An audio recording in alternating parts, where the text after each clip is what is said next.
Et laissez-moi vous dire que l'histoire de la poste est tout aussi vieille que l'histoire de la civilisation humaine. 1000 ans en arrière, des réseaux de postes existaient déjà. C'est quoi le rôle d'un bureau de poste? Alors, traditionnellement, ça avait été fait pour que ce soit un endroit où on pouvait avoir des services, pour pouvoir mettre à la disposition des services de communication. À cette époque, ça a été fait pour l'élite, pour les gens riches, pour le gouvernement d'avoir accès à ce genre de services.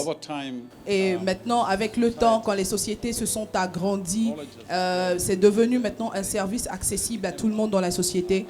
Donc, le but principal de l'Union postale universelle était d'avoir un traité unique pour avoir des services de poste uniformes sur le continent, dans le monde entier. Il y a quelque chose qui est unique au secteur de la poste, c'est que nous trouvons toujours le moyen de pouvoir délivrer les courriers de ceux qui nous approchent. Et avec le temps, quelque chose de nouveau est arrivé dans le secteur de la poste. Certainement, environ 30 ans en arrière, il y a ce qu'on appelle la mondialisation et la régularisation des marchés. Cela est venu des États-Unis, s'est déployé un peu sur l'Europe et maintenant a touché tous les autres pays du monde entier. Et les gouvernements étaient obligés d'ouvrir leur marché au secteur privé.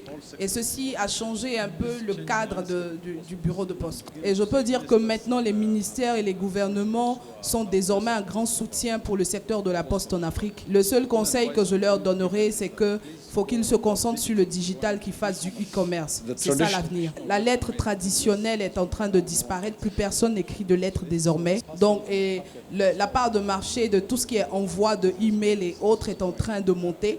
Donc, les bureaux de poste en Afrique doivent être dans cet univers digital-là.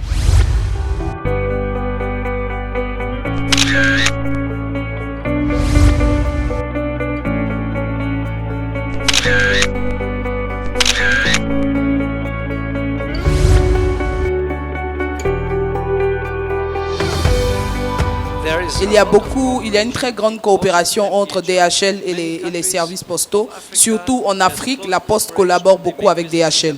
Nous appelons ce concept co-compétition.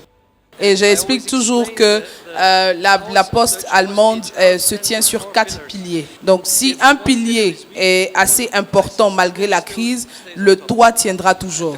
Et à cause du Covid, il y a certains piliers qui avaient des problèmes, tandis que d'autres, par contre, cela a renforcé leur performance. Et avec les 4 piliers, nous restons quand même stables. Et pour répondre à vos questions, les 4 piliers permettent de maintenir le toit.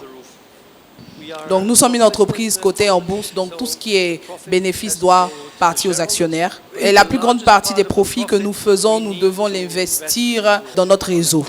La digitalisation et le e-commerce demandent des investissements.